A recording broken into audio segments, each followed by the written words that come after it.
Salvation is my best gift ever. You're the tree of life. I was lost, now I am found. Tugiye gukomeza tureba inyuguti z'igiheburayo n'ingufu z'igiheburayo uko twagiye tubona mu zindi nyuguti zagiye zihita. Uyu munsi inyuguti tugiye kureba ni 20 RESH. Izo tumaze kubona ni izi zikurikira.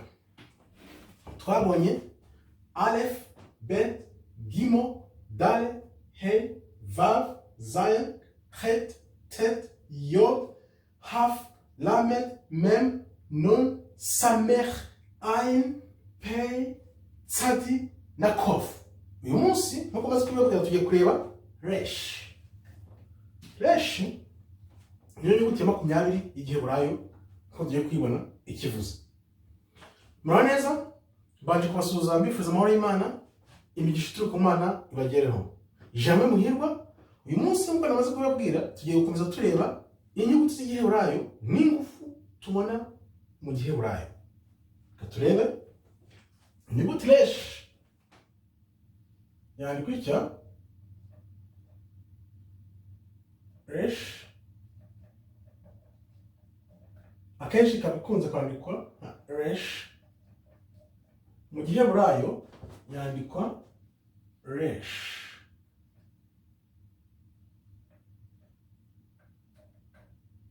RESH. RESH itself ubwayo Yod na Shin. RESH ifite umubare 200 wihagarariye nkuko tuzabibona muri gematria.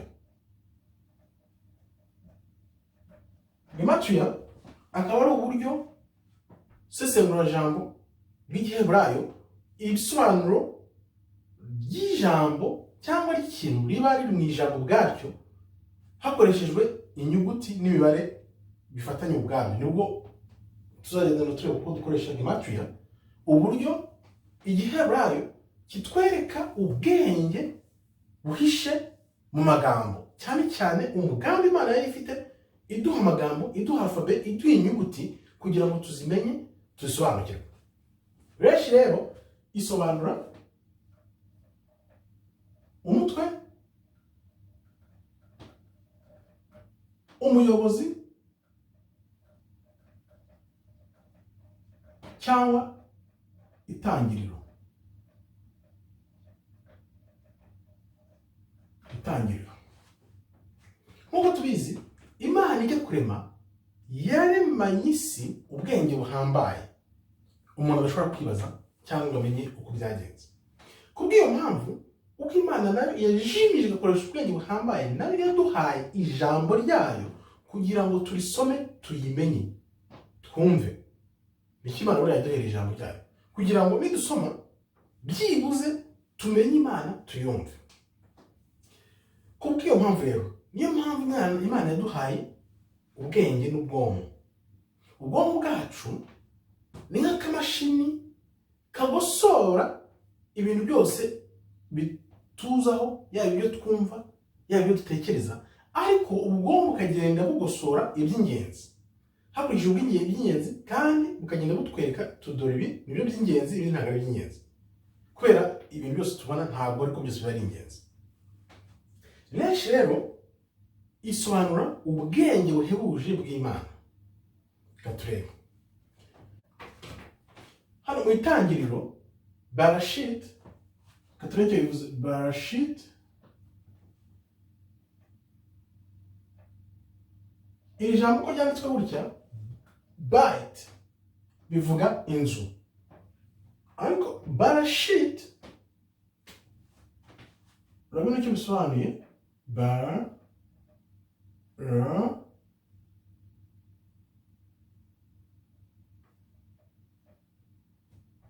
Barashit inzu. Rosh ivuga umutwe, iy'umutuku Bait nkuko twabirebye bikavuga inzu. Inzu ni ukuvuga ngo Barashit igizwe n'amagambo abiri, inzu n'umutwe. Bisobanuye ko mu itangiriro, kuva no mu itangiriro, Kristo niwe mutwe w'urugo rw'Imana. Kristo niwe mutwe w'ijuru. Niwe mbese uhagarariye byose, ibintu byose byaremewe muri we. Ese nakubaza nti witeguye kwicisha bugufi ngo wakire agakiza ukizwe? Witeguye kwicisha bugufi ngo wakire agakiza ukizwe? Kuba dukunda Kristo ntabwo ari byo bizatujyana mu ijuru, ahubwo kuba tumwemera tukamwizera tugakora ibyo adusaba nk'ibyo yaduhaye nk'urugero, nibyo bizatujyana mu ijuru. Murakoze rero, Imana ikomeze ibarinde. Shalom, shalom, shalom.